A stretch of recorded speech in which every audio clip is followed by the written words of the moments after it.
Watu wangu wa nguvu, watu wangu wa TikTok. So nimekuwa nikiwaambia kuhusu hizi maapps legit. Kwa mfano nilianza na LinkedIn, nikakuja na Indeed. Leo nataka niongelee app moja inaitwa Glassdoor.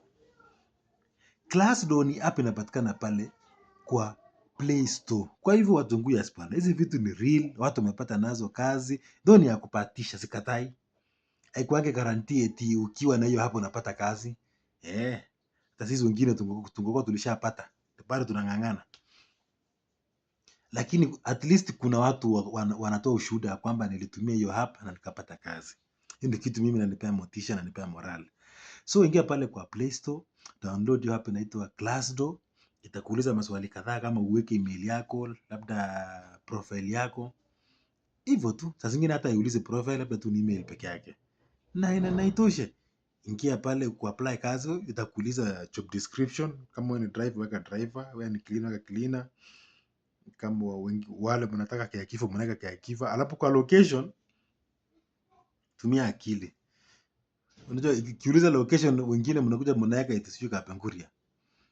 Wacha ujinga, kama mwingine mmoja mnaweka Kitale ama Eldoret. Location weka country, weka Kenya, weka America, weka Malta, weka Luxembourg, weka country.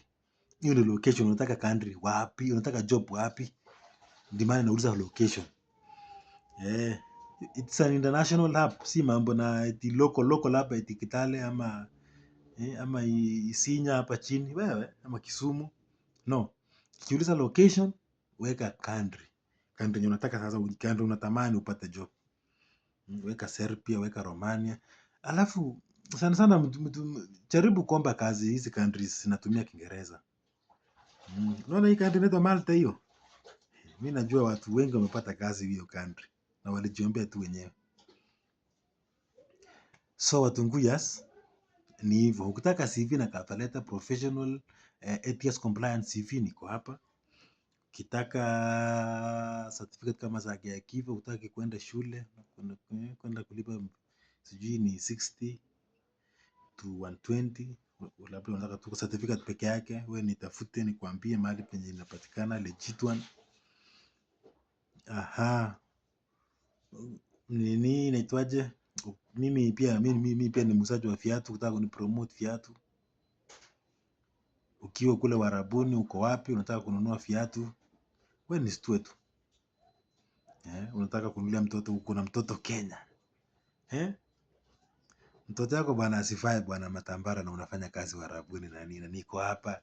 Wewe niambie tu unataka kiatu classic, labda ya mtoto ama ya mama ama ya baba, mimi ndapiga picha nikutumie.